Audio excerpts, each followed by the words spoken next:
Okay dear my dear students, how are you.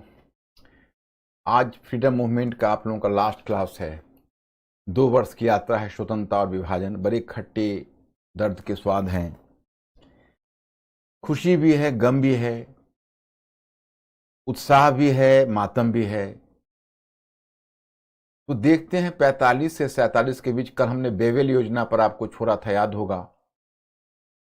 5 questions आप लोग wait कर रहे होंगे माय स्टूडेंट्स। पहले 5 क्वेश्चंस मैं कर देता हूं। अंकुर बी फास्ट। 1942 के भारत छोड़ो आंदोलन के संबंध में निम्नलिखित में कौन सी एक टिप्पणी सत्य नहीं है। ए, यह आंदोलन अहिंसक था। बी, उसका नेतृत्व महात्मा गांधी ने किया था। सी, यह आंदोलन स्वतः प्रवर्तित था। डी, इसने सामान्य श्रमिक वर्ग को आकर्षित नहीं किया था। ये क्वेश्चन थोड़ा कंफ्यूजिंग है, कहीं आप लोग मिस तो नहीं कर जाओगे। कोशिश करो।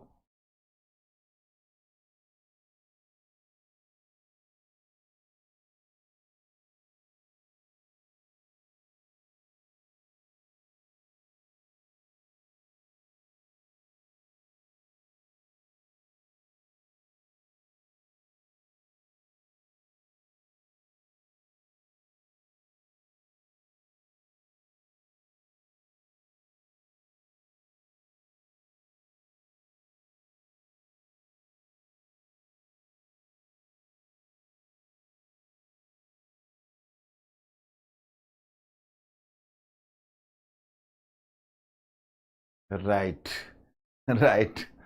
ये बिल्कुल D is the correct answer. श्रमिक वर्ग को आकर्षित नहीं कर सका, लेकिन श्रमिक वर्ग बॉम्बे में इतना बड़ा कांड किया। ओफ हो, बिल्कुल राइट है, वेरी गुड है, एक्सेलेंट। क्वेश्चन नंबर 2, भारत छोड़ो आंदोलन किसकी प्रतिक्रिया में प्रारंभ किया गया। भारत छोड़ो आंदोलन किसकी प्रतिक्रिया में प्रारंभ किया गया। Be fast.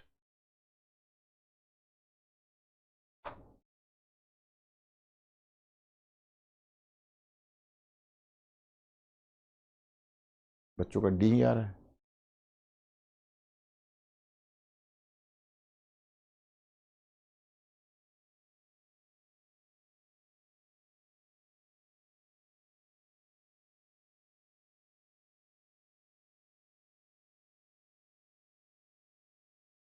डी। ओ वाह, गुड, एक्सीलेंट, गुड, बहुत अच्छा performance. B. Question number 3, Congress के साथ साथ मुस्लिम लीग ने भी क्रिप्स मिशन को क्यों अस्वीकार किया। कांग्रेस के साथ साथ मुस्लिम लीग ने भी क्रिप्स मिशन को क्यों अस्वीकार किया। एक, वह पाकिस्तान के मुद्दे पर स्पष्ट आश्वासन चाहती थी। दो, वह केंद्रीय विधानमंडल में कांग्रेस के साथ बराबरी के स्तर पर सरकार का गठन चाहती थी।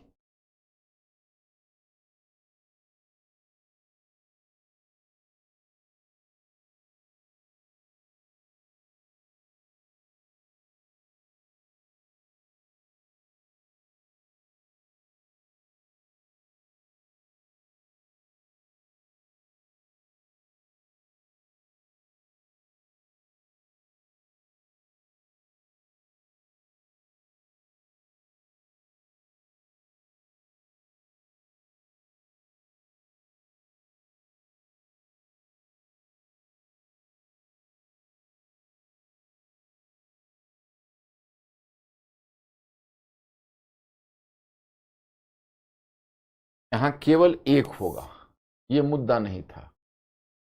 वो पाकिस्तान के मुद्दे पर स्पष्ट आश्वासन चाहती थी।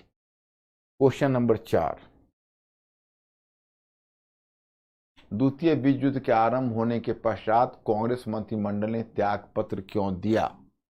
एक, सरकार ने युद्ध में भारत को शामिल करने से पूर्व भारत में जनमत संग्रह नहीं कराया। दो, सरकार ने पृथक निर्वाचन को समाप्त नहीं किया।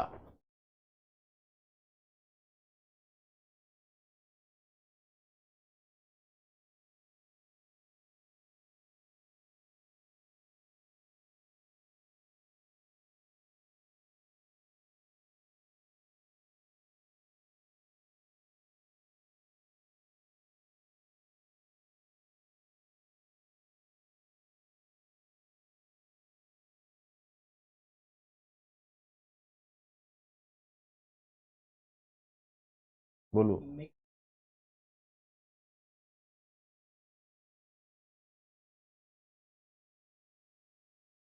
द्वितीय विश्व के आरंभ होने के पश्चात कांग्रेस ने त्यागपत्र क्यों दिया? सरकार ने युद्ध में भारत को शांत करने से भारत में जनमत संग्रह नहीं कराया। दूसरा, सरकार ने पृथ्वी को समाप्त नहीं किया।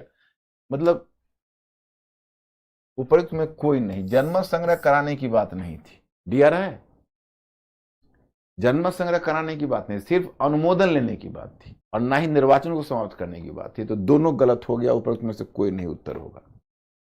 5, लॉर्ड लिलिथगो ने 1942 के ईस्वी के अगस्त आंदोलन को सिपाही विद्रोह के बाद सर्वाधिक गंभीर विद्रोह कहा। अंकुर, कुछ क्षेत्रों में किसान व्यापक जन आंदोलन में उठ खड़े हुए थे।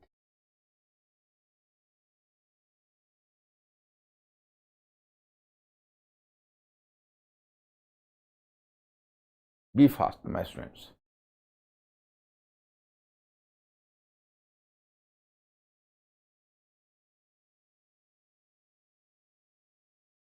क्रैश कर रहा है, नरेंद्र से पूछे नहीं क्यों क्रैश कर रहा है।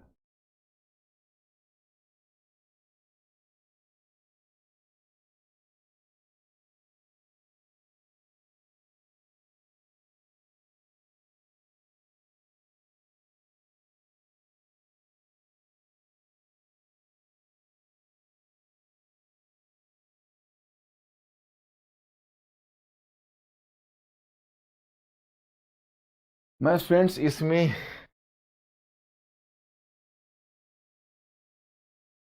कोशिश तो मेरे स्टूडेंट ने बहुत अच्छा किया है। लॉर्ड लिलिथगो ने 1942 ईस्वी के अगस्त आंदोलन सिपाही विद्रोह के बाद सर्वाधिक गंभीर विद्रोह कहा था। कुछ क्षेत्रों में किसान व्यापक जन आंदोलन में उठ खड़े हुए थे। ये इसमें ए ही करना पड़ेगा माय स्टूडेंट्स, इसमें ए ही करना पड़ेगा। हालांकि बी लगता है तुम लोगों की गलती नहीं है, तुम लोगों की गलती इसमें नहीं है। बी ऐसा प्रतीत होता है बी है, लेकिन इसका उत्तर ए ही होगा। That's better. तो my student this is the answer. अब चलिए, हमने कल यह हम लोगों ने कवर किया था। अब हम लोग आ गए इस 2 वर्ष में। भारत छोड़ो को प्रेरित करने वाले कारक, ब्रिटिश साम्राज्य का पतन, स्वतंत्रता की ओर और मुस्लिम बहुसंख्यक प्रांतों में जिन्ना का बढ़ता हुआ प्रभाव, विभाजन की ओर।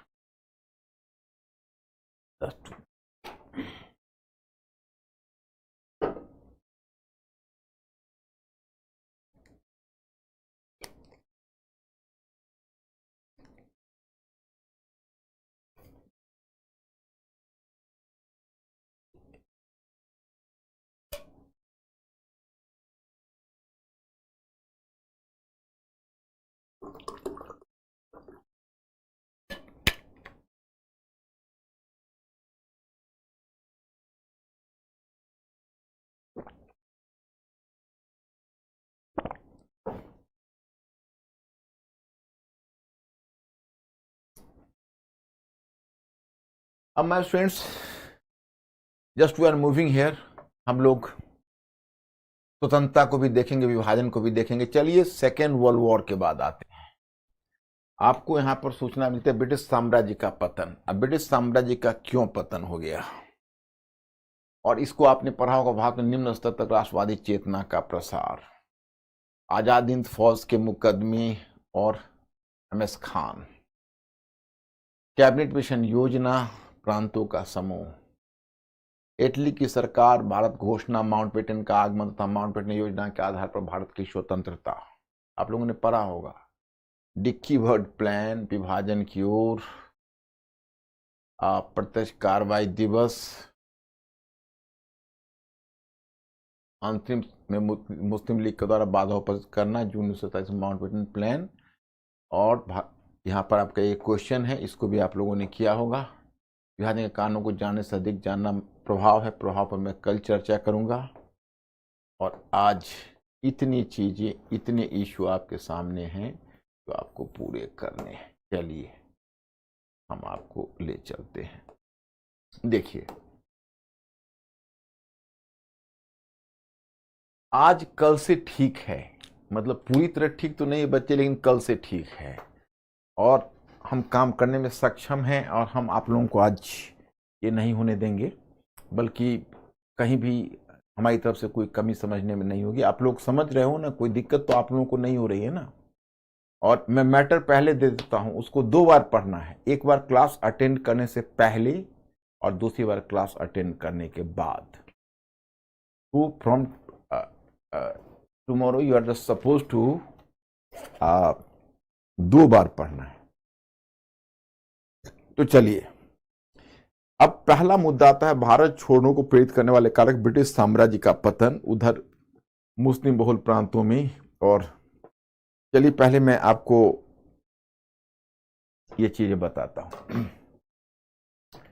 देखिए, सेकेंड वर्ल्ड वॉर हुआ।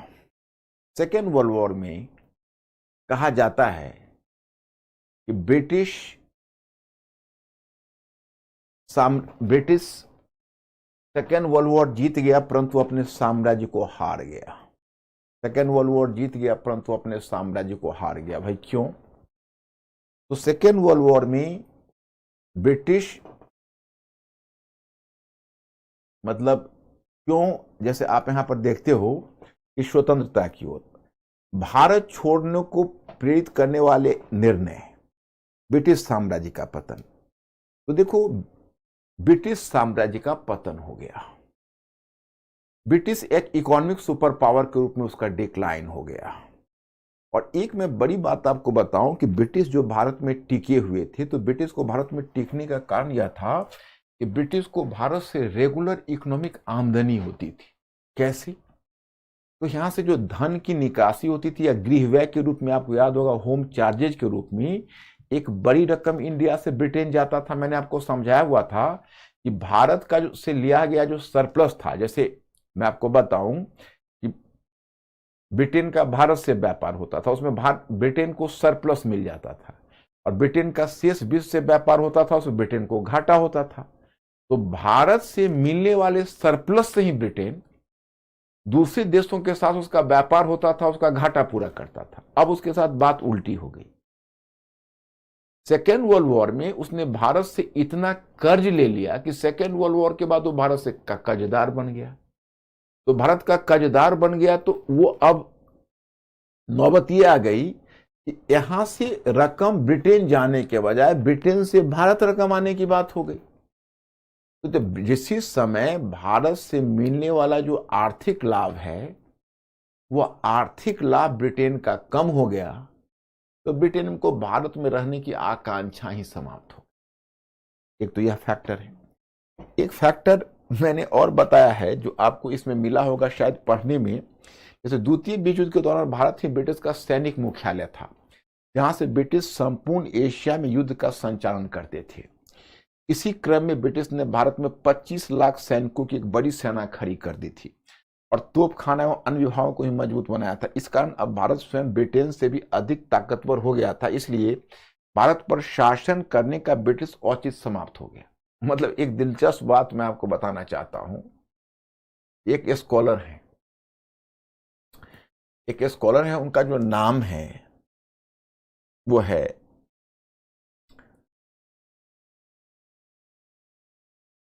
जस्ट सम राघवन है, अभी याद आ जाएगा। उन्होंने एक बुक लिखी थी at the second world war, मैंने सेकेंड वर्ल्ड वॉर पर। तो उन्होंने कहा कि एक्चुअली हुआ था क्या, उसी से मैंने ये पॉइंट निकाल के आप लोगों को दिया है। श्रीनाथ राघवन है, उनका नाम है श्रीनाथ राघवन, बहुत अच्छे ऑथर है। तो उन्होंने एक पॉइंट बताया था। उन्होंने कहा था कि एक्चुअली हुआ क्या कि जो द्वितीय विश्व युद्ध ब्रिटेन लड़ रहा था, तो द्वितीय विश्व युद्ध का तो एक बड़ा मोर्चा आपका एशिया प्रशांत था ना, क्योंकि जापान यहाँ बहुत बड़ा प्रॉब्लम किया हुआ था। एक यूरोप था, तो जर्मनी, दूसरा जापान। तो उसको एशिया में युद्ध को बहुत अच्छे ढंग से, और फर्स्ट वर्ल्ड वॉर का तो एशिया में प्रसार नहीं हुआ ना, फर्स्ट वर्ल्ड वॉर उधर ही कंक्लूड हो गया। यहाँ पर तो जापान ने उसको एक एशियाई वॉर बना दिया था, एशिया प्रशांत क्षेत्र का। तो ब्रिटेन को जो भारत में, जो भारत उसका केंद्र था, वो पूरे एशिया का युद्ध संचालन भारत से कर रहा था। इसी में उसने 25 लाख रंग रूटों की बहाली कर दी थी, 25 लाख सोल्जर्स का। इंडियन तोपखाना को भी काफी बड़ा बना दिया था। तो श्रीनाथ राघवन कहते हैं कि जब भारत से ब्रिटेन को अब नौबत यह आ गई कि सेकेंड वॉर समाप्त हो गया तो 25 लाख के सैनिक को डिमोबिलाइज कैसे करें, वो तो उनकी जान पर पड़ी हुई थी। और 25 लाख सोल्जर्स इंडिया के पास था तो इंडिया बहुत ताकतवर हो गया, अब ब्रिटेन से भी ताकतवर हो गया, आर्टिलरी भी मजबूत हो गया। तो अब किस मुंह से वो भारत में रुकते, भारत से तो कमजोर हो चुके थे। तो this was the one factor, इसको अब किया गया।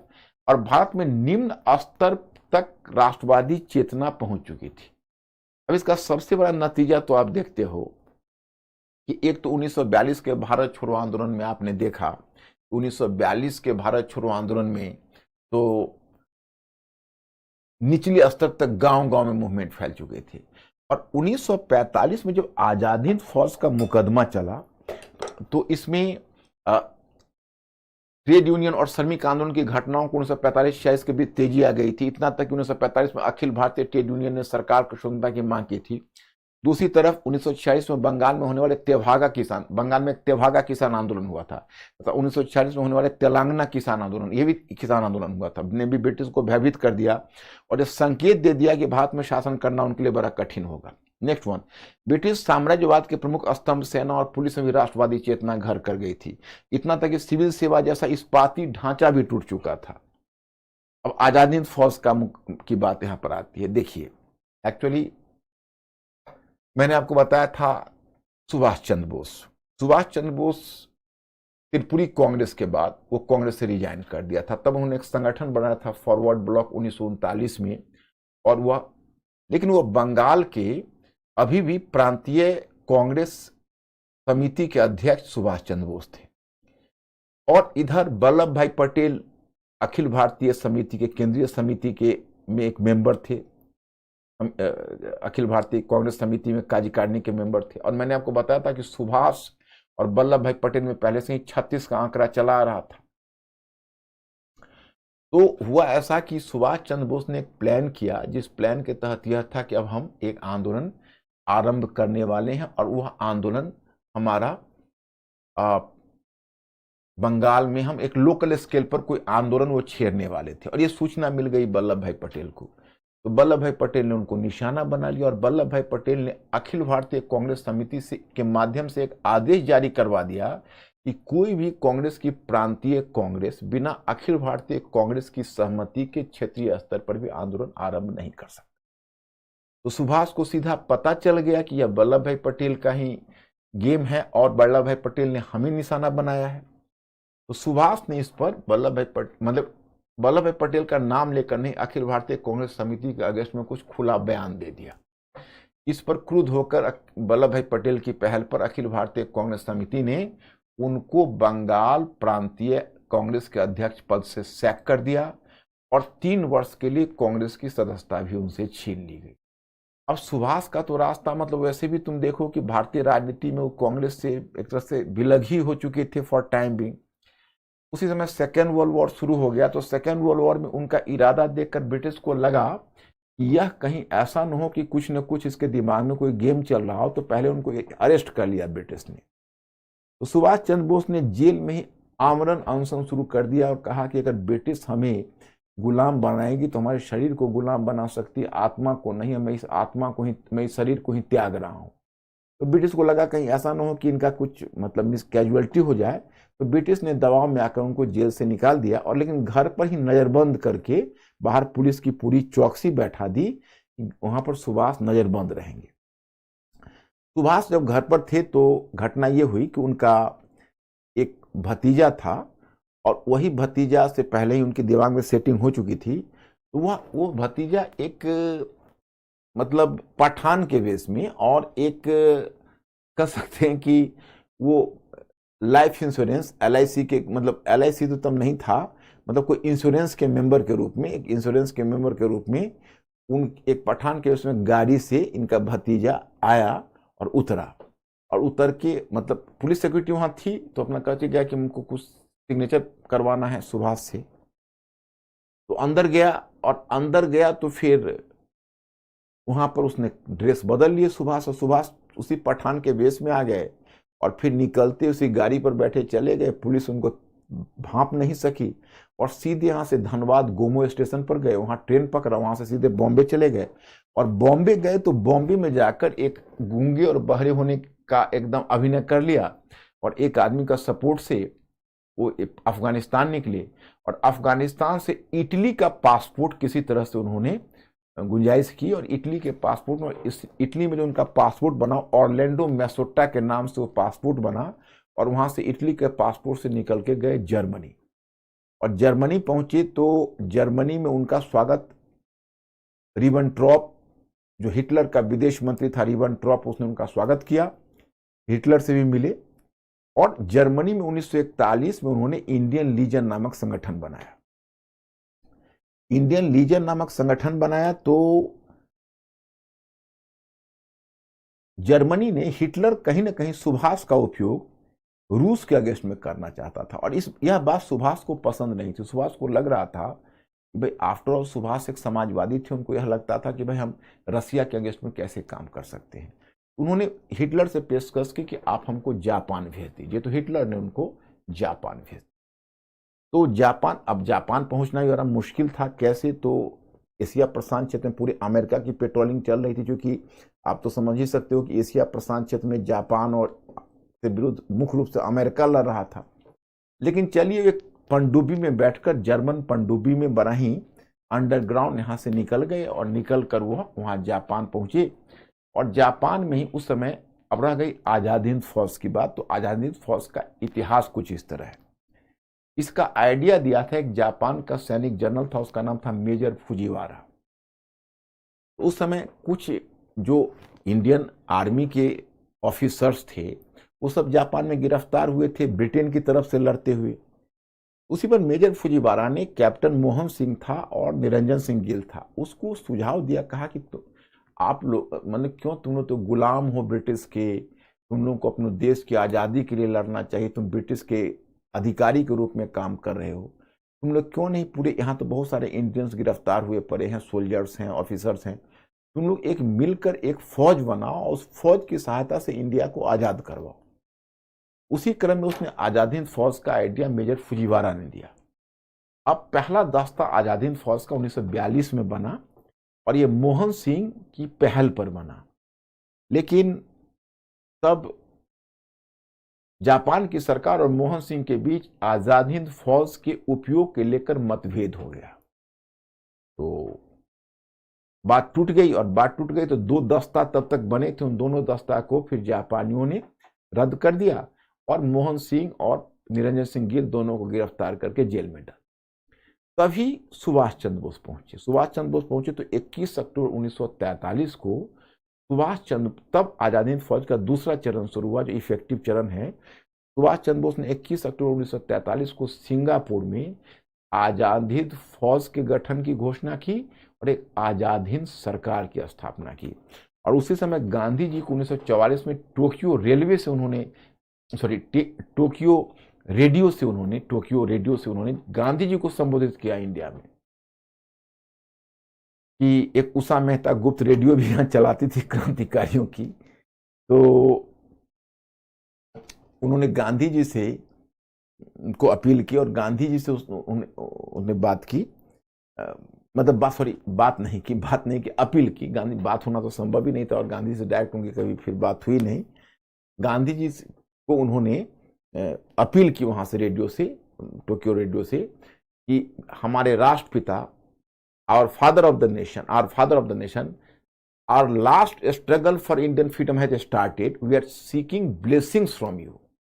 हमारे राष्ट्रपिता, इस भारत की आजादी की अंतिम लड़ाई अब आरंभ हो चुकी है और हमें आपका आशीर्वाद चाहिए।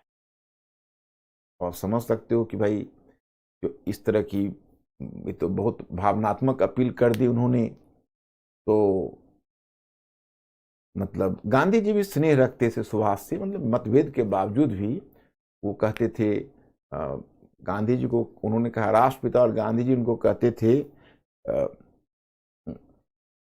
पैट्रियट ऑफ द पैट्रियट्स, मतलब उसको क्या बोलते हैं, देशभक्तों का देशभक्त सुभाष को। तो उसके बाद आज़ाद हिंद फौज ने लड़ाई शुरू की। शुरू में सफलता भी मिली जब तक जापान स्वयं जीत रहा था। यहाँ पर पहुंचे, अंडमान निकोबार को लिया, फिर कोहिमा तक पहुंचे, लेकिन उसके बाद मणिपुर तक पहुंच गए, मतलब आ गए, इंडिया की मिट्टी पर भी आ गए सुभाष।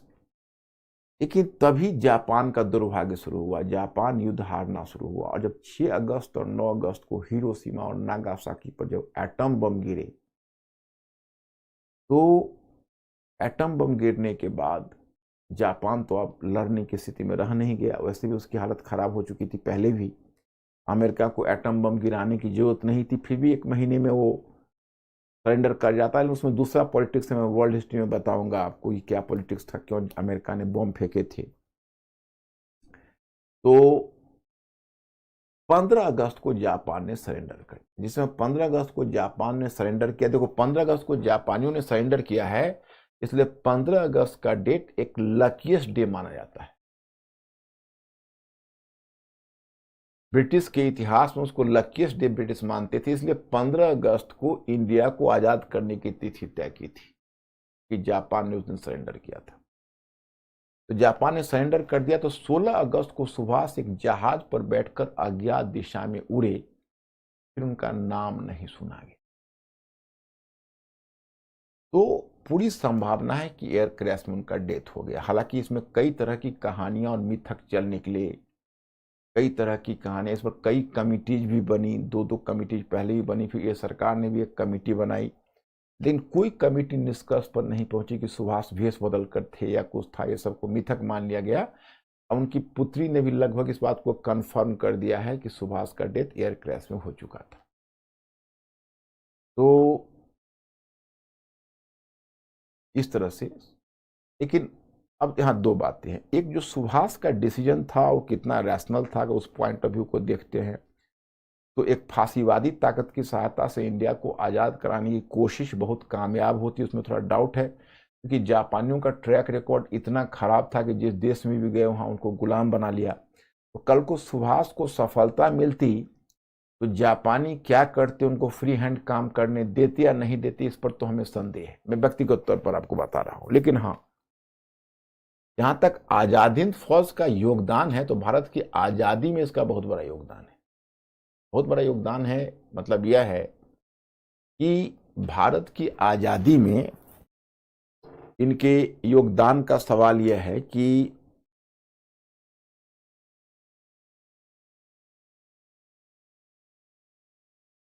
जो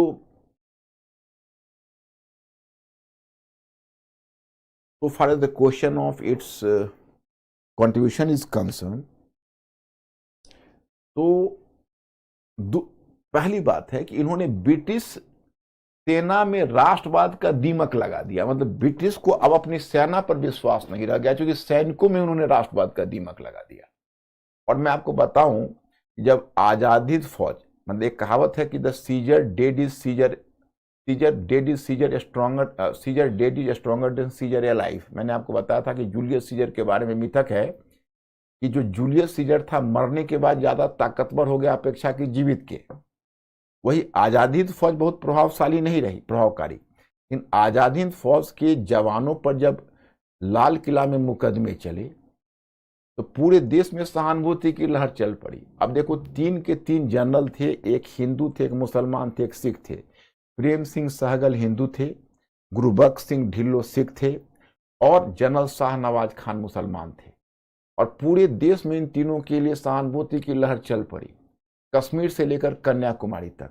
और राष्ट्रवाद ने ऐसा जोर मारा कि कांग्रेस ने भी एक आजाद हिंद फौज बचाव समिति का गठन कांग्रेस ने भी किया, जिसका नेतृत्व वकीलों का एक जत्था तैयार हुआ, जिसका नेतृत्व भूला भाई देसाई कर रहे थे। और जवाहरलाल नेहरू ने भी वर्षों के बाद एक बार फिर गाउन पहना था, मतलब वकालत का गाउन पहना था मुकदमा लड़ने के लिए। लेकिन जब मुकदमे, जब दबाव चारों तरफ से पड़ा, तो ब्रिटिश ने और कांग्रेस ने कहा कि हम गुमराह देशभक्तों की सहायता करना चाहते। गुमराह का मतलब इतना तो कांग्रेस डिफेंड नहीं कर सकती थी, क्योंकि जाके मिल गए थे फांसीवादी से, तो डायरेक्ट वो कांग्रेस डिफेंड नहीं कर सकती थी। गुमराह देशभक्त कह के कम से कम कांग्रेस ने अपना फेस बचाना चाहा। और लेकिन कांग्रेस भी सपोर्ट में खड़ी हुई आजाद हिंद फौज के जवानों के लिए। तो अंत में ब्रिटिश ने उनको रिहा कर दिया। इससे क्या हुआ कि अब सेना पर से ब्रिटिश का विश्वास उठ गया। मैंने सुभाष का दो कंट्रीब्यूशन मैं मानता हूं कि बड़ा है। एक तो उन्होंने सेना को, ब्रिटिश सेना को हिला के रख दिया, कभी दोबारा ब्रिटिश को अपने सेना पर विश्वास नहीं हुआ। और दूसरी बात, उन्होंने महिलाओं को कॉम्बेटेंट रोल दिया। आज महिलाओं को आज कॉम्बेटेंट रोल दिया गया, लेकिन वह रोल आज भी नहीं मिला है जो सुभाष ने उस समय महिलाओं को दिया। और एक लक्ष्मीबाई ब्रिगेड बनाई थी, आपको याद होगा। तो ये सुभाष का एक कंट्रीब्यूशन माना जाता है, जो अपने आप में बड़ा कंट्रीब्यूशन। अब इसकी जो एक दूसरी छोर है वो है नौसैनिक विद्रोह। नौसैनिक विद्रोह के बारे में आपको कहा गया है कि बॉम्बे के समुद्र तट पर एक जहाज HMIS माने एक जहाज था जो जो तलवार, जिसका नाम तलवार नामक जहाज था, HMIS तलवार पूरा नाम है। वो बहुत, उसमें क्या हुआ कि वहां उसी में विद्रोह शुरू हुआ और नौसैनिक विद्रोह के नेता हुए एक MS खान। और उस जहाज पर एक बार हसिया हथौड़ा मतलब कम्युनिस्टों का झंडा, कांग्रेस का झंडा और मुस्लिम लीग का झंडा तीनों लग गए। मतलब कम्युनिस्टों का सब सपोर्ट करने वाले थे, कांग्रेस को सपोर्ट करने वाले थे और लीग को सपोर्ट करने वाले थे, सब झंडे लग गए। और देखते देखते 22 जहाजों में लग गए। फिर देखते देखते भारत के अन्य तटों के जहाजों में लग गए। बॉम्बे के लोग उनकी सिंपैथी में उमड़ पड़े और ऐसी सिंपैथी की लहर उन नौसैनिक जवानों के लिए चली। और नौसैनिक जवानों ने मांग रखी कि हमारे वेतन और भत्ते बढ़ाए जाए, हमारे साथ नस्लीय भेदभाव ना किया जाए और आजाद हिंद फौज के जवानों को रिहा किया जाए। ये बात दिखा रही थी कि भाई देखो आर्मी में किस तरह से कॉन्सोलिडेशन, राष्ट्रवाद की भावना कैसे आर्मी तक फैल गई है। अंत में मैं आपको बताऊं कि जनरल गॉडफ्रे इतना नर्वस हुआ जनरल था कि उसने कहा कि हम तोप से उड़ा देंगे इन जहाजों को। कि लेकिन उधर से कांग्रेस की ओर से वल्लभ भाई पटेल और लीग की ओर से मोहम्मद अली जिन्ना ने अपील की इन जवानों की कि भाई आप लोग सरेंडर कर दीजिए। तब इन्होंने सरेंडर कर दिया। हालांकि इनके साथ धोखा ही हुआ, सरेंडर करने के बाद इनको कोर्ट मार्शल कर दिया गया, लेकिन इन्होंने सरेंडर किया तो राष्ट्रवादी नेताओं की अपील पर किया। कि दो घटनाओं ने हिलाकर रख दिया। मैं आपको बताता हूं, बल्कि एक प्रश्न मैं आप लोगों को एक्चुअली देखो, उसका उत्तर मैंने मॉडल आंसर भेजा हुआ है, मॉडल आंसर आपको मिल जाएगा। अंकुर, आंसर चला गया है क्या?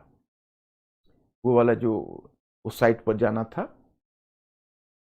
वेबसाइट पर नहीं गया है? ठीक है, मैं वेबसाइट पर इसका आंसर ही भेज दूंगा। एक क्वेश्चन आप लोगों के लिए डाल देता हूं।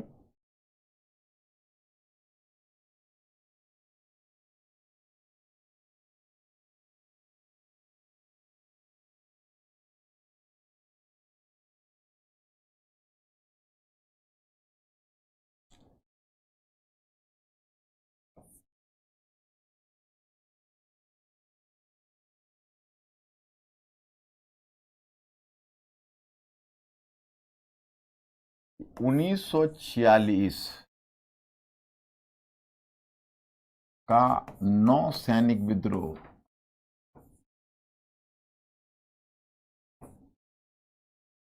नौसैनिक विद्रोह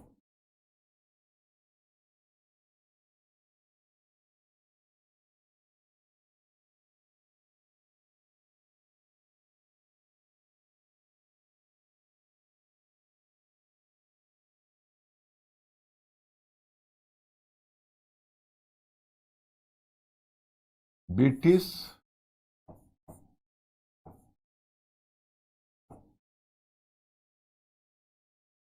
साम्राज्यवाद, क्या आपको इसी में कर देता हूं, ब्रिटिश साम्राज्यवाद के ताबूत, ताबूत कहते हैं पता है, कॉफिन, ताबूत कहते हैं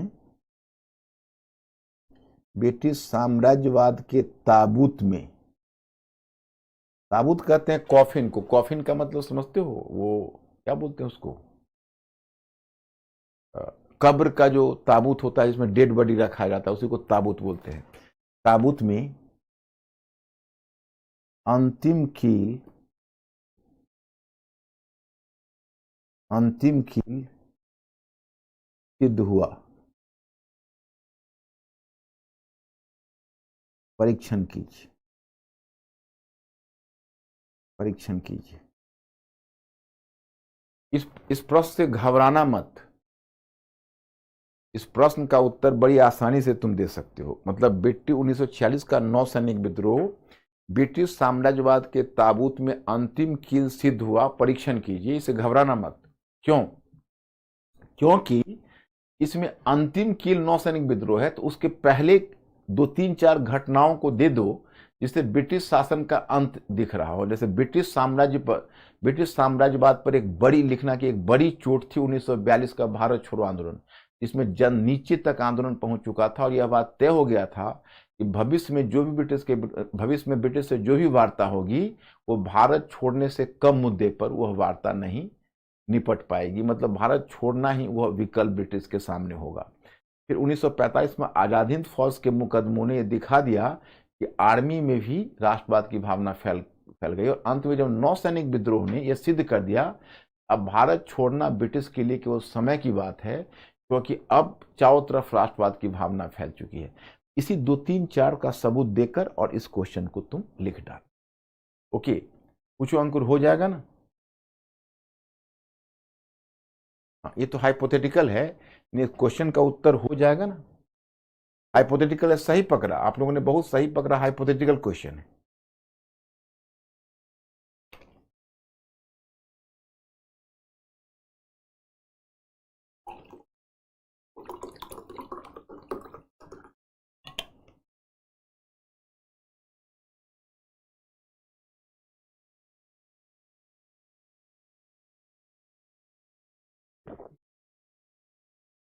आ रहा है? ओके, अब ये लोग काफी समझदार हो गए। आप किसी भी क्वेश्चन का, मेंस का भी क्वेश्चन लिख सकते हैं, प्रीलिम्स का क्वेश्चन भी कर जाते हैं। प्रीलिम्स का क्वेश्चन बहुत अच्छा और स्तरीय कर जाते हैं और मेंस का क्वेश्चन भी कर जाते हैं, तो ये तो अपने आप में बहुत बड़ी चीज है।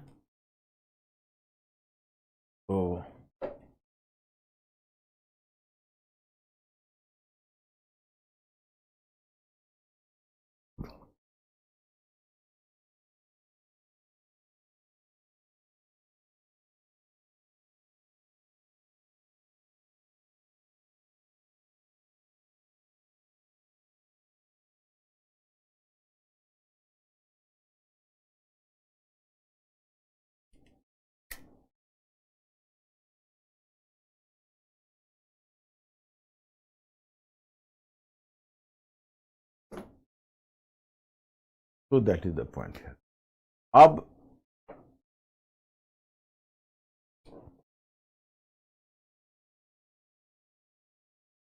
तो नौसैनिक विद्रोह ने ब्रिटिश को, अब ब्रिटिश सरकार के परिवर्तन तो अल्पसंख्यकों के प्रति सरकार की नीति में परिवर्तन। अब देखो 1945 में एक बड़ी बात हुई कि 1945 में एक बड़ी बात हुई कि ब्रिटेन में चर्चिल सेकेंड वर्ल्ड वॉर का विजेता था। Can you imagine that? जो चर्चिल जिसने सेकेंड वर्ल्ड वॉर जीता, वो ब्रिटेन की जनता ने उसको 1945 का चुनाव में हरा दिया। कहा कि is fit for war but not for piece. ये युद्ध के लिए तो अच्छा था परंतु शांति के लिए अच्छा नहीं। अब बताओ, अब नया प्रधानमंत्री के रूप में स्थापित हो गया क्लीमेंट एटली। अब जो क्लीमेंट एटली है उसका नजरिया अलग है। क्लीमेंट एटली पर लेबर पार्टी का पहला प्रधानमंत्री बना था, तो क्लीमेंट एटली का थोड़ा सा नरम रवैया है। वैसे मैं एक बात बताऊं, यह निर्णय पार्टी पॉलिटिक्स से ऊपर था, क्योंकि ब्रिटिश का जो भारत छोड़ने का निर्णय था वह परिस्थितियों का दबाव था जिसको रोका नहीं जा सकता था। लेकिन इतना जरूर है कि व्यक्ति की भूमिका को भी हम नकार नहीं सकते। आप इमेजिन करो कि अगर चर्चिल प्राइम मिनिस्टर रहता तो कम से कम 1947 में भारत को आज़ादी नहीं मिलती, अभी जान लीजिए। 1950 में मिलता, 1951 मिलता, जो भी मिले। हालांकि चर्चिल का उत्तराधिकारी जो मैकमिलन था उसने भी अफ्रीका के संदर्भ में कहा कि हम परिवर्तन का बयार महसूस कर रहे हैं। मतलब वो परिवर्तन का बयार, मतलब विंड ऑफ चेंज को उसको भी मानना पड़ा। लेकिन नॉर्मली क्या होता है कि चर्चिल बहुत बड़ा हार्ड लाइनर था। इनमें एटली आया, इसका रुख थोड़ा था, इसने इसका रुख थोड़ा नरम था। पहले 1946 में इसने चुनाव कराए, 1945-46 में। अब की बार जो चुनाव हुआ 1937 के चुनाव से उसका परिणाम अलग था। देखो, कांग्रेस की तो जीत हुई चुनाव में, इसमें कोई शक नहीं है। कांग्रेस में ने केंद्र में भी अच्छी खासी सीटें ली, मतलब केंद्रीय विधानमंडल में। और प्रांतीय विधानमंडल में तो कांग्रेस 90% सीट कांग्रेस को मिली, इसमें कोई शक नहीं। और लगभग प्रांतीय विधानमंडल में 8 प्रांतों में कांग्रेस की सरकार बनी, परंतु इस बार मुस्लिम लीग की भी सरकार 2 प्रांतों में बन गई और मुस्लिम आरक्षित सीट पर मुसलमानों की भी बड़ी प्रगति हो गई, मतलब मुस्लिम आरक्षित सीटों पर मुस्लिम लीग की भी बड़ी प्रगति हुई। इसका मतलब है 1937 के बाद जो जिन्ना के द्वारा जो नई रणनीति अपनाई गई थी, पृथक प्रांत का प्रस्ताव लाया गया था और उसके द्वारा जो मुस्लिम लीग को एक्टिवेट किया गया था, अब जब खासकर जो पाकिस्तान जब उसने पृथक प्रांत का प्रस्ताव लाया तो बाद में फिर पाकिस्तान की आवाज़ उठने लगी। तो जिन्ना ने खुद मुस्लिम लीग के नेताओं को इस बात के लिए प्रेरित किया कि आप जाओ जाके काजी और उलेमाओं का समर्थन लो, जो मुस्लिम पंडित वर्ग है, पुरोहित वर्ग है, और उनके सपोर्ट से आप जनमत को जुटाओ। और मुस्लिम लीग के नेता जहां तहां नारे देने लगे, लड़कर लेंगे पाकिस्तान। उस कारण से क्या हुआ कि इनको भी पाकिस्तान की काफी पब्लिसिटी मिली, तो मुस्लिम वोट पर मुस्लिम लीग का काफी पकड़ हो गया। और एक बात जो तुमको मैंने तुमने देखा होगा यहाँ पर जो मैंने दिया है वो क्या है, जैसे मुस्लिम बहुसंख्य प्रांत में जिन्ना का बढ़ता हुआ प्रभाव। अब 1945-46 के चुनाव में जिन्ना और लीग की सफलता देखो। अब इसमें होना क्या है कि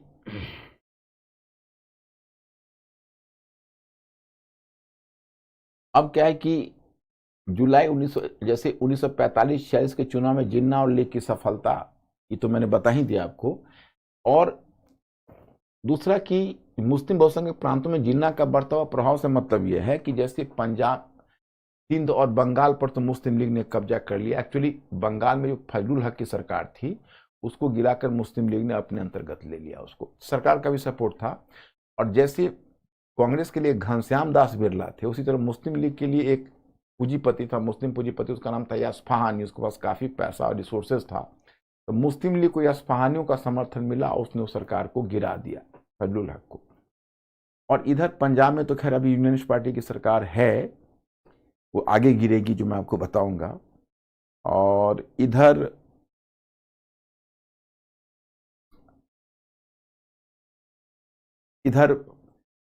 पंजाब में, लेकिन इधर सिंध में मुस्लिम लीग की सरकार बन चुकी है।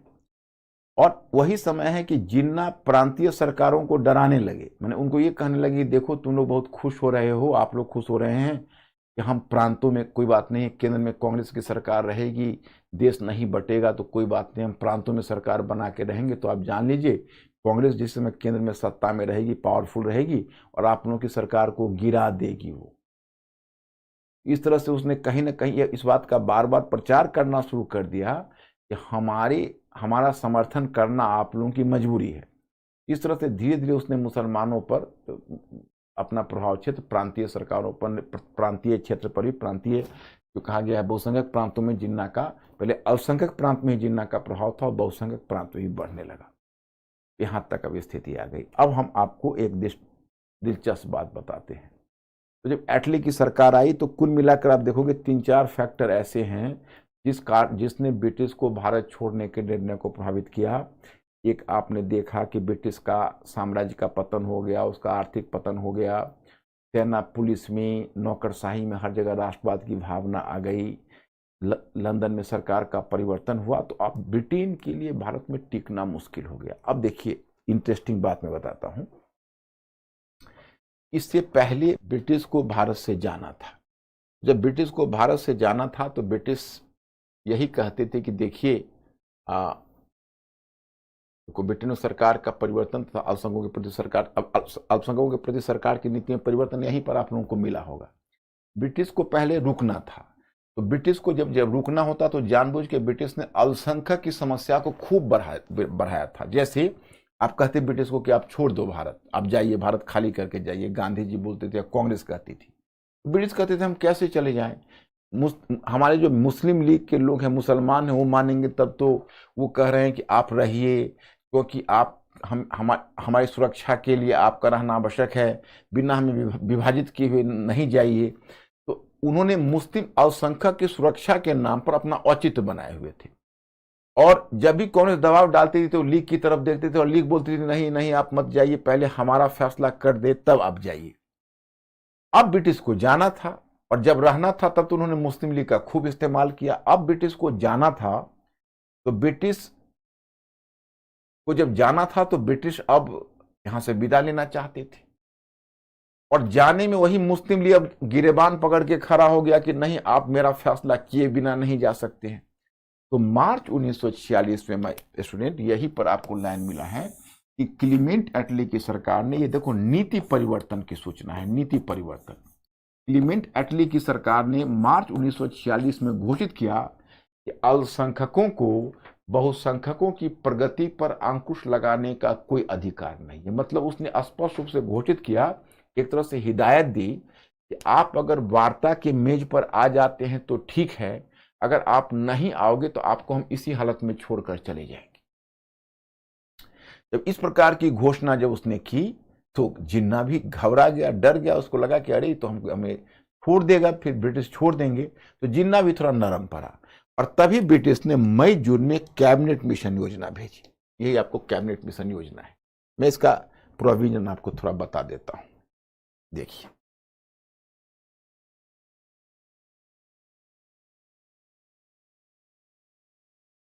जैसे कैबिनेट मिशन योजना ने कहा कि देखिए इसने विभाजन को अस्वीकार कर दिया, कहा कि विभाजन भारत के लिए मुनासिब नहीं है, क्योंकि अगर हम पंजाब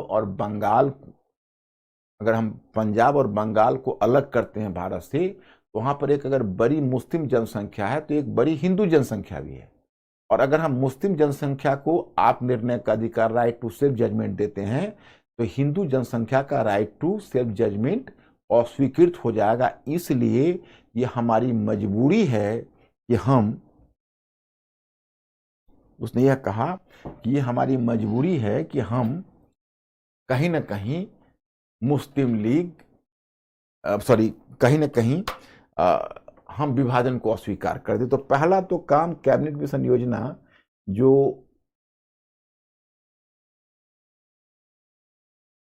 कैबिनेट मिशन योजना जो मई जून 1946 में आई थी, उसने पहले विभाजन को अस्वीकार कर दिया।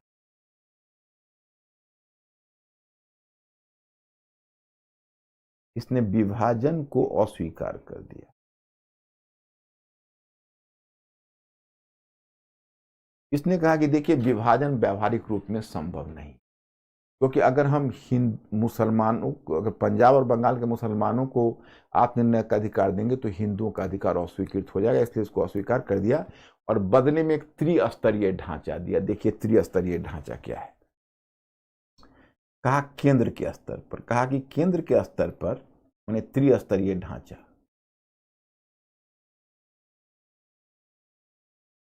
कहा केंद्र के स्तर पर केवल 3 ही विषय केंद्रीय सरकार के होंगे। केंद्रीय सरकार के 3 विषय,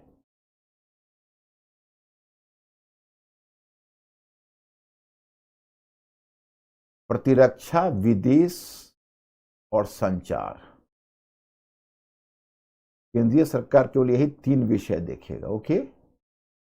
और ये प्रांत है। प्रांत को जो आप 1937 में देखते हैं, जो प्रांत का नॉर्मल अधिकार होता है, प्रांत को दिया। लेकिन जो मुख्य अधिकार इसने दे दिया यह है मध्यवर्ती ढांचे को। मध्यवर्ती ढांचे को वास्तविक शक्ति दे दी और 3 समूह बना दिया। ABC समूह, ये समूह बन गए।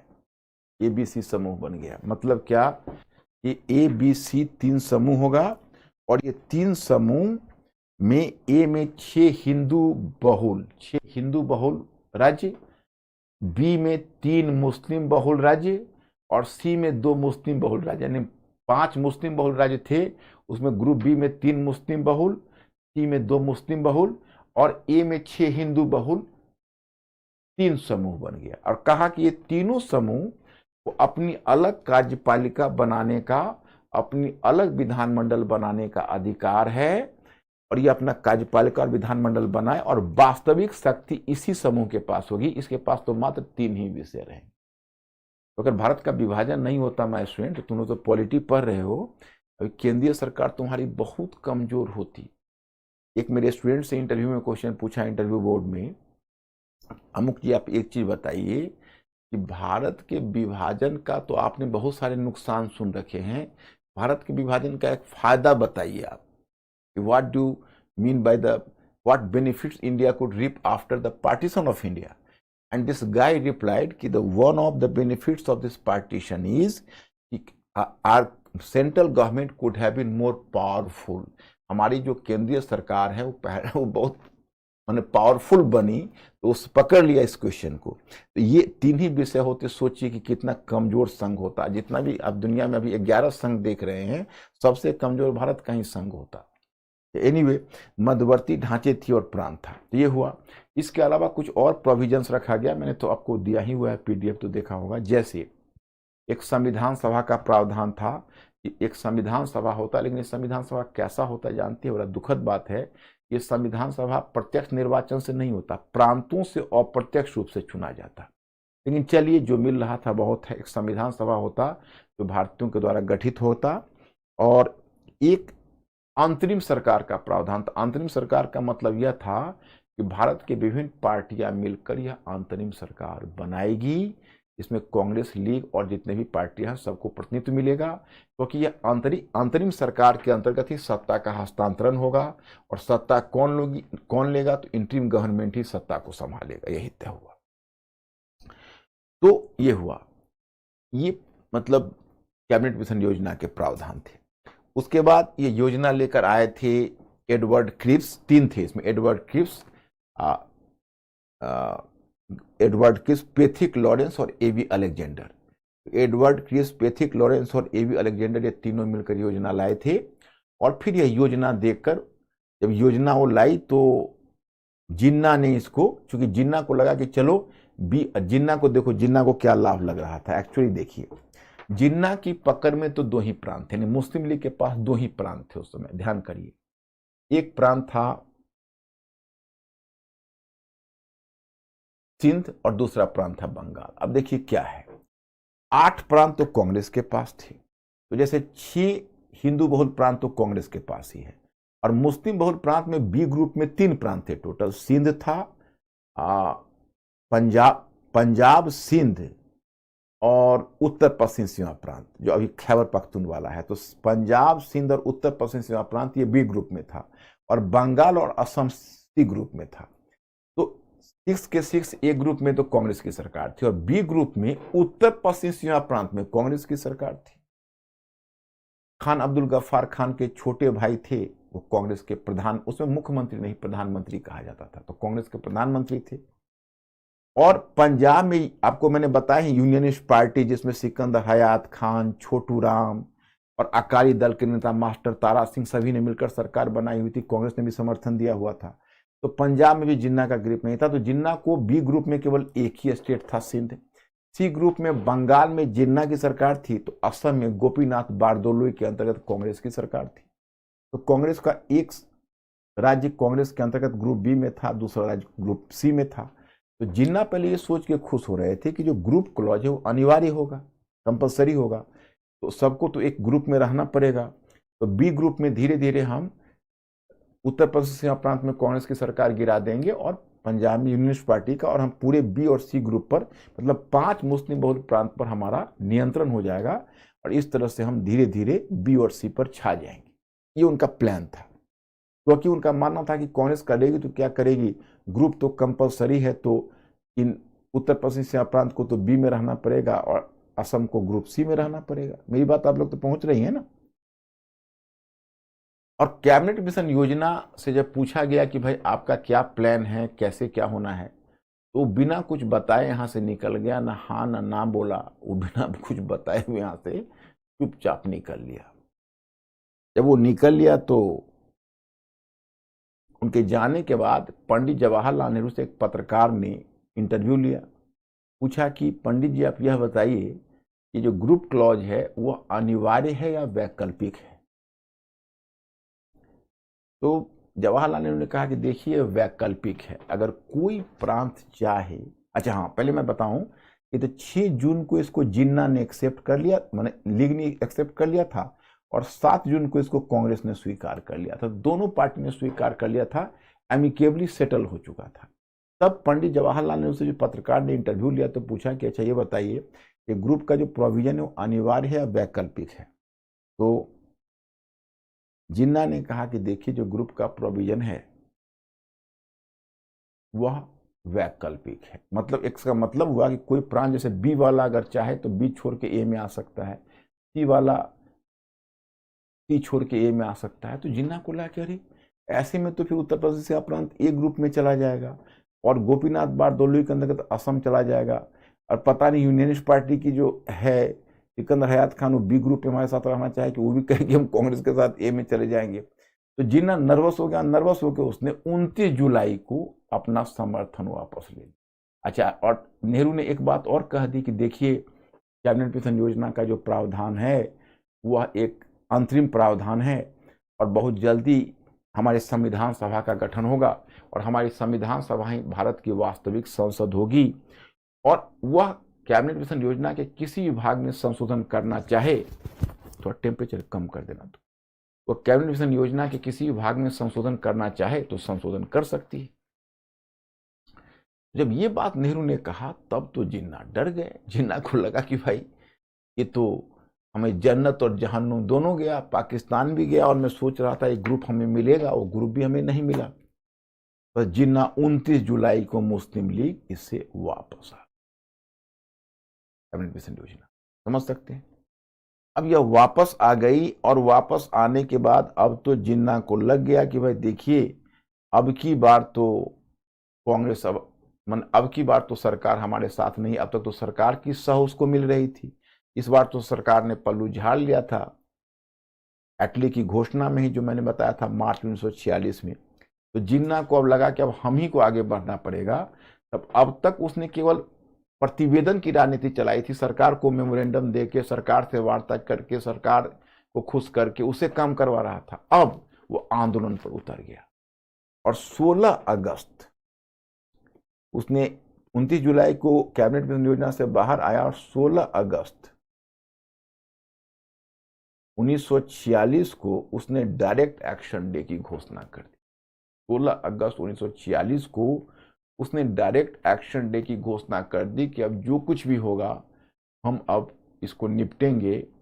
और तो डायरेक्ट एक्शन डे हालांकि कहा कि हमारा ये घोषणा अहिंसक है, लेकिन भाई कोई धर्म युद्ध तो था नहीं, आप कह रहे हो घोषणा अहिंसक है। लेकिन उधर बंगाल में मुस्लिम लीग की सरकार थी और सुहरावर्दी उसका प्रधानमंत्री था, तब मुख्यमंत्री प्रधानमंत्री कहा जाता था। उसने कलकत्ता में छुरेबाजी की घटना करवा दी। कलकत्ता में छुरेबाजी की घटना का मतलब हुआ कि उसने अपने गुंडों को छोड़ दिया कि हिंदुओं पर अटैक कर दिया, उसको कलकत्ता किलिंग कहते हैं। ये घटना है 16 अगस्त 1946 को कलकत्ता किलिंग, जिसमें बिहारी मजदूरों पर शुरू से हमला करना शुरू कर दिया सुहरावर्दी के गुंडों ने। अब वहीं से दंगा फैला कलकत्ता किलिंग से, और वहां से दंगा फैला तो बॉम्बे में दंगा शुरू हो गया, और बॉम्बे से दंगा चला आया बंगाल के नुआखाली में, और नुआखाली से दंगा चला गया बिहार के मुंगेर जिले में। इस तरह से पूरा देश धू धू कर जलने लगा। गांधी तो इतने आहत हुए दंगे से कि आप लोगों ने गांधी मूवी देखी है, जैसा कि आप लोगों ने बताया है, तो गांधी जी तो अकेले नुआखाली चले गए और नुआखाली में जाकर अकेला उन्होंने दंगा रोक दिया। वो मूवी देखी है कि नहीं? देखी तो है ही आपने। वो टचिंग सीन याद करिए, क्योंकि वो मूवी इतनी बड़ी मूवी थी रिचर्ड एटनबरो की कि जिस पत्रकार को जो रोल जिस एक्टर को, दुनिया के एक्टर को जो रोल मिला, वो रोल में ना नहीं कह सका। ओम पुरी जैसा एक्टर, इंडिया का इतना दिग्गज एक्टर, उसको एक छोटा सा रोल मिला है कि आपको याद होगा कि जहां पर दंगे नुआखाली में जब गांधी जब खा रहे हैं, मतलब अनशन पर लेटे हुए हैं, उनका चेहरा बुझ रहा है, मतलब तो आता है और रोटी गांधी जी पर फेंकता है, कहता है ले तू खा, हम तुम्हारी मृत्यु का गम बर्दाश्त नहीं कर सकते, हम तुम्हारी मृत्यु का पाप अपने मत्थे नहीं ले सकते। तो गांधी जी ने आंख खोला, कहा तो फिर हिंसा बंद कर दी। तब उसने अपना तलवार, रक्त रंजित तलवार दिखलाया, और वो हिंदू था। वो कहा कि मैंने इसी तलवार से एक मुस्लिम बच्चे को काटा है, तो गांधी जी ने कहा कि किसी अनाथ मुस्लिम बच्चे को पाल लो, ध्यान रखना बस इतना सा हो, तुम इस पाप से मुक्त हो जाओ। याद करो दृश्य, और कितना टचिंग वो सीन है। और अंत में सारे दंगाइयों ने हथियार गांधी जी के सामने फेंक दिए। क्या मतलब मैग्नेट था उनमें। और जब उनकी तुलना आज जब अरे गरे नेता से आज लोग करते हैं, तो I am so shocked my students, so shocked. मतलब ऐसा भी व्यक्तित्व हो सकता है। मतलब यही समझिए कि अल्बर्ट आइंस्टाइन जो 20वीं सेंचुरी का, उसको man of the century Time magazine ने दिया था, लेकिन उसने खुद कहा था यह गांधी जी को मिलना चाहिए। और अल्बर्ट आइंस्टाइन ने लिखा है आने वाली पीढ़ी शायद ही विश्वास करे कि हार मांस का कोई इंसान, ऐसा इंसान इस पृथ्वी पर चला हो। तो नोआखाली के दंगे में, और अगर आपने रिचर्ड एटनबरो की गांधी देखी होगी तो आपने वो मैग्नेट को जरूर देखा होगा जो वहां पर नोआखाली में हुआ है। उनको इधर 50,000 सैनिक पंजाब के दंगे रोकने में लड़ रहे थे, और उधर अभी पंजाब का दंगा हालांकि नहीं शुरू हुआ है, मार्च 1947 में शुरू होगा, उसके आगे चर्चा करूंगा, ये आगे की बात बता रहा हूं। तो लॉर्ड माउंटबेटन ने देखा कि कर्नल रीज के अधीन 50,000 सैनिक वहां लगे हुए हैं, पंजाब में दंगे नहीं रोक पा रहे हैं, और अकेला गांधी ने नोआखाली में दंगा रोक दिया। तो उन्होंने कहा गांधी जी को, one man boundary force, Mountbatten ने गांधी जी के बारे में कहा।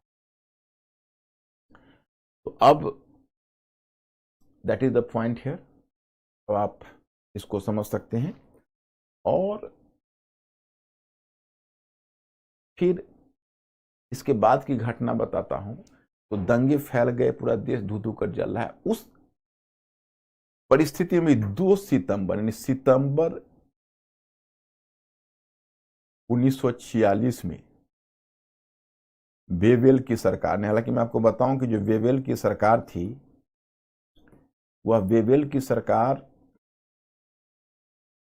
जब दंगे छेड़ा था मुस्लिम लीग ने, तो दहाड़ मार कर रोने लगी थी, कहने लगी थी कि मुस्लिम लीग ने भस्मासुर की तरह मेरे ही मत्थे पर हाथ रख दिया। अब वेवेल की सरकार ने अंतरिम सरकार का गठन किया। तो अंतरिम सरकार में जो मंत्री के पद दिए गए थे, उसमें था कि प्रेसिडेंट का पद मिलता वायसराय को, और 6 सीट कांग्रेस को मिली और 5 सीटें मुस्लिम लीग को। अब चलिए, कम से कम इतना तो सद्बुद्धि आई उसको, वेवेल को या ब्रिटिश को, कि कम से कम कांग्रेस को 1 सीट ज्यादा देकर उसको बड़े स्टेचर वाली पार्टी के रूप में मान्यता दी। और 1 सीट सिख को मिला, 1 सीट एंग्लो इंडियन को मिला, और 1 सीट पारसी को मिला। तो इसी क्रम में जो 14 टोटल मेंबर्स थे, तो कांग्रेस, मुस्लिम लीग ने तो बहिष्कार कर दिया, तो दंगे छेड़ के अपना अलग टोन बना रही थी। लेकिन बिना मुस्लिम लीग के फिर भी सरकार, अंतरिम सरकार वेवेल बना रही है। यही वेवेल है जो योजना को रद्द कर दिया था कि जिन्ना साहब तैयार नहीं है। देखो अब ब्रिटिश दृष्टिकोण कितना बदल चुका है। मार्च 1946 में एटली की घोषणा के बाद कितना बदल चुका है। और वही चर्चिल था तो वेवेल किस तरह का व्यवहार कर रहा था। तो खैर एनीवे में पॉइंट इज, ये सरकार गठित हुई। अब इसी में विवाद शुरू हुआ, क्योंकि कांग्रेस में 6 सीटें कांग्रेस को मिली थी, और प्रेसिडेंट तो वायसराय था, और वाइस प्रेसिडेंट का सीट कांग्रेस को मिलना था। जैसे 6 मंत्री में 1 वाइस प्रेसिडेंट बनते, जो वायसराय के नीचे होते। जो वाइस प्रेसिडेंट होता वही इंडिया का भावी प्रधानमंत्री। और 6 मेंबर जो लिए जा रहे थे, उसमें नेहरू भी आ रहे थे और पटेल भी आ रहे थे। तो अब सवाल उठता है, कौन होता वाइस प्रेसिडेंट, नेहरू या पटेल? तो गांधी जी से पूछा गया कि कौन बनेगा, तो गांधी जी ने कहा पंडित नेहरू। अगर हमसे कोई कहे राजेंद्र प्रसाद, हमसे कोई कहे वल्लभ भाई पटेल, मैं एक ही नाम बोलूंगा, नेहरू। तो बोला कि फिर पटेल का क्या होगा? तो बोले कि नेहरू विदेश का नेता है, पटेल देश का नेता है। नेहरू दुनिया देखेगा, यानी पंडित बोलते थे, पंडित दुनिया देखेगा, पटेल हिंदू भारत को देखेगा। लेकिन कभी भी गांधी जी के इस निर्णय पर वल्लभ भाई पटेल ने प्रश्न चिन्ह नहीं लगाया। इस बात को प्रूव किया उन्होंने, इस बात की उन्होंने सहमति दी। मतलब कुछ बोला नहीं, कभी क्वेश्चन नहीं किया, ना पूरे लाइफ में कभी इस मुद्दे पर उठाया कि हमें प्रधानमंत्री क्यों नहीं बनाए।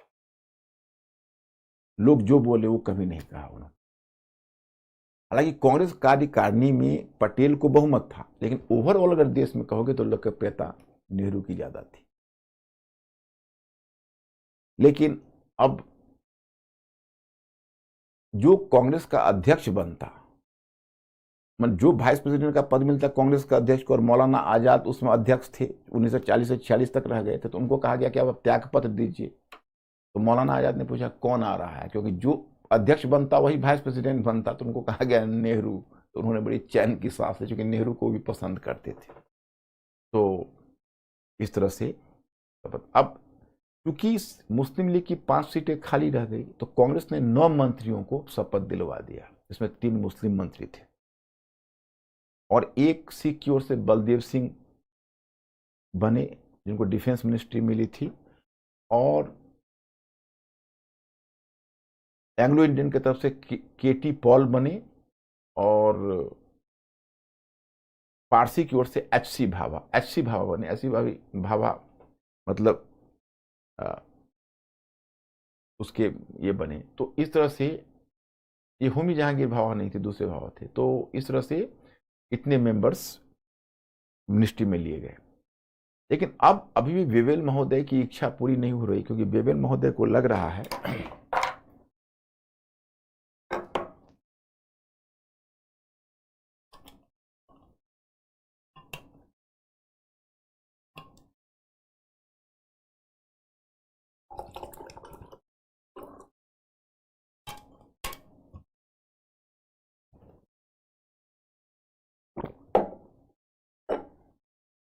मुस्लिम लीग बेबेल महोदय का कहीं ओल्ड लव है, तो मुस्लिम लीग को छोड़ने के लिए बेबेल महोदय भी तैयार नहीं है। वो कोई ना कोई रूप में मुस्लिम लीग को पकड़ के रखना चाहते हैं। तो अंत में 5 अक्टूबर तक उन्होंने जिन्ना को भी राजी कर लिया कि आप सरकार में आइए। अब मैं आपको बताऊं कि जबकि जिन्ना को सरकार का इनविटेशन देना अपने आप में इसलिए बुरा था, क्योंकि जिन्ना या लीग ने जब कैबिनेट मिशन योजना का ही कोई स्वीकार नहीं किया, और ये अंतरिम सरकार कैबिनेट मिशन योजना के आधार पर बनी है, तो फिर उनको कैबिनेट मिशन फिर उनको सरकार में लेने का क्या मतलब था। लेकिन बेबेल महोदय चाहते थे कि इस तरह उसको सरकार में ले लें, तो बाहर रहेगा तो उत्पात मचाएगा। सरकार में लिए, सरकार में जब लिए तो जिन्ना खुद नहीं आए, लियाकत अली खान को है, चूंकि जिन्ना तो अपने बराबर किसी को नहीं समझते थे, और नेहरू के अंतर्गत वो काम करते उनके लिए गवारा नहीं था। तो लियाकत अली खान को भेजा, और 4 जो सबसे लेस इंपॉर्टेंट मंत्री थे उनको भेजा, क्योंकि उनका बड़ा मालाफाइड इंटेंशन लेके उनका उद्देश्य सरकार को चलाना नहीं, सरकार को परेशान करना था। उसमें भी जब 5 मेंबर्स भेजे, तो पहले कांग्रेस के ऑब्वियस कांग्रेस ने 9 मेंबर्स को शपथ दिला दिए थे, तो कांग्रेस को 3 मंत्री को रिजाइन करवाना पड़ा। तो कांग्रेस ने 2 मुस्लिम मंत्रियों को रिजाइन करवा के 1 मुस्लिम मंत्री को रखा। जिन्ना ने कहना शुरू किया नहीं, कांग्रेस मुस्लिम मंत्री को नॉमिनेट ही नहीं कर सकती, कांग्रेस को यह अधिकार नहीं है, पहले उस मुस्लिम मंत्री को रिजाइन करवाए तब हम सरकार में जाए। फिर वही बात हो गई जो बेबेल योजना में थी, जो मैंने कल आपको बताया था। अंत में बेबेल ने ही कहा कि जिन्ना साहब आपने भी क्यों इतनी बात को इतनी बड़ी बना रखा है, बेहतर यही होता कि आप, अच्छा यही रहेगा कि आप भी एक हिंदू मंत्री को शपथ दिलवा दीजिए। आप हिंदू मंत्री को शपथ दिलवा देंगे, हिसाब बराबर। तो वही तय हुआ। अब उनने जोगेनाथ मंडल, एक ऐसी कैंडिडेट थे दलित वर्ग के, उनको उन्होंने शपथ दिलवा दी, तो 5 मंत्री इस तरह से बने। अब जो अंतरिम सरकार बनी, वो अंतरिम सरकार ने इतनी परेशानी पैदा शुरू कर दी। लियाकत अली खान को फाइनेंस मिनिस्टर का पद मिला, एक भी प्रस्ताव को एक्सेप्ट करते ही नहीं थे, सारे प्रस्ताव को नकार देते थे। अब देखिए, इतना उन्होंने सरकार में अरंगा लगाया कि अंत में इस अंतिम सरकार में आपको जो कहा गया है, उधर 9 दिसंबर 1946 में संविधान सभा का भी गठन हो चुका था। लेकिन अब इतनी सरकार में अरंगा लगाया मुस्लिम लीग ने कि वल्लभ भाई पटेल कांग्रेस के, अगर आप चक्रवर्ती राजगोपालाचारी को अपवाद में रखिए, तो वल्लभ भाई पटेल पहले सीरियस कांग्रेस नेता थे उन्होंने विभाजन की संभावना को पहले स्वीकार कर लिया। उन्होंने कहा कि अब अगर भारत विभाजन को स्वीकार नहीं करता वो कई खंडों में टूटकर बट जाए, कई खंडों में टूट। तो अब वो विभाजन की संभावना को उत्तर तलाशने लगे। उसी समय 20 फरवरी 1947 को एटली की सरकार की घोषणा आई और एटली की सरकार ने कहा कि देखिए हर स्थिति में भारत को जून 1948 तक स्वतंत्र कर दिया जाए, चाहे एक सरकार को सत्ता देकर एक से अधिक सरकार। अब यहां पर देखो कितनी बड़ी गलती कर डाली। एक तो उसको टाइम पीरियड नहीं देना चाहिए था, टाइम पीरियड देने से मुस्लिम लीग को एक टारगेट मिल गया नंबर 1, और नंबर 2 उसने ये भी हिंट कर दिया कि एक से अधिक सरकार को भी सत्ता मिल सकती है, तो इस कारण से मुस्लिम लीग और भी बोल्ड हो गया। और दूसरा उसने एक नए वायसराय की नियुक्ति की घोषणा की, वही था लॉर्ड माउंटबेटन। अब जब ये घोषणा एटली की आई तो थोड़ा सा जवाहरलाल नेहरू थोड़ा भावुक हुए और उसने लियाकत अली खान को कहा कि भाई देखो अब ब्रिटिश जा रहे हैं, हम लोग को मिलजुल कर कोई फैसला करना चाहिए।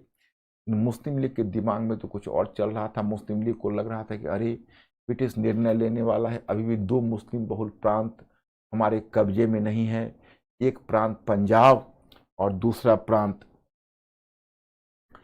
एक प्रांत उसने देखा कि भाई पंजाब प्रांत में यूनियनिस्ट पार्टी की सरकार है। तब तक सिकंदर हयात खान मर चुका था, उसका बेटा खिजर हयात खान था प्रधानमंत्री, और वही छोटू राम का सपोर्ट था, सिख नेता मास्टर तारा सिंह के सपोर्ट पर सरकार टिकी हुई थी। तो उसने ये सोचा कि भाई मतलब पंजाब अभी भी हमारे कब्जे में नहीं है, उत्तर पश्चिम सीमा प्रांत में कांग्रेस की सरकार डॉक्टर खान साहब की थी। उसने क्या किया कि सबसे महत्वपूर्ण प्रांत तो पाकिस्तान में देखिए सबसे बड़ा प्रांत पंजाब ही है, तो मार्च 1947 में जिन्ना ने वहां पर सविनय अवज्ञा आंदोलन छेड़ दिया। सविनय अवज्ञा आंदोलन जिस समय आरंभ किया तो अगर सिकंदर हयात खान रहता तो मैनेज कर लेता, लेकिन खिजर हयात खान था उतना पारंगत नहीं था, उस सरकार को संभाल नहीं पाया, उसकी सरकार गिर गई। सरकार गिरी तो इस पर मास्टर तारा सिंह को बहुत गुस्सा आया, क्योंकि मास्टर तारा सिंह जो सिख नेता थे तो उसका बहुत बड़ा समर्थन था सरकार को। तो उन केवल ये यूनियनिस्ट पार्टी ने लूज नहीं किया, अकाली दल ने भी लूज कर दिया। इस पर मास्टर तारा सिंह हथियार बंद होके सिखों का एक बड़ा जुलूस निकाला, और सिखों का जुलूस निकालते हुए पंजाब असेंबली के सामने तलवार नचाते हुए घोषणा कर दी कि पंजाब में राज करेगा खालसा। जिसमें पंजाब में राज करेगा खालसा का नारा दिया, वहां पर सिखों में और मुसलमानों में दंगे। अब पंजाब का दंगा ने भयानक रूप धारण कर लिया, बहुत सारे पाकिस्तानी माइग्रेशन हुआ, बहुत सारे ये भी हुआ, और बड़ा बुरी स्थिति वहां पंजाब में हो गई, तो जिसका अनुमान नहीं किया जा रहा था। और उसके बाद फिर मुस्लिम लीग आगे बढ़ी, उत्तर पश्चिम सीमा प्रांत में खान साहब की सरकार भी गिरा दी, तो खान अब्दुल गफ्फार खान की सरकार भी गिर गई। इस तरह से आप देखते हैं कि अब स्थिति फिर भयानक हो गई। अब कैसे इस चीजों को संभाला जाए कुछ समझ में नहीं आ रहा था। तभी 24 मार्च को यहां लैंड किया माउंटबेटन, और माउंटबेटन जब देखा कि भाई स्थिति अब भयानक हो चुकी है, अब संभालना मुश्किल है, और वो वैसे भी मैं कहूं कि माउंटबेटन को सरकार ने डबल एजेंडा देकर भेजा था। एक कहा था कि माउंटबेटन को का जो ओपन एजेंडा था, वो ओपन एजेंडा यह था कि आप कोशिश करना कि कैबिनेट मिशन योजना को लागू करवाना है, और हिडन एजेंडा था कि भारत से आप पैकअप होकर जल्दी चले आओ, लेकिन दुनिया को यह न लगे कि तुम भाग कर आ रहे। तो ये था स्टूडेंट।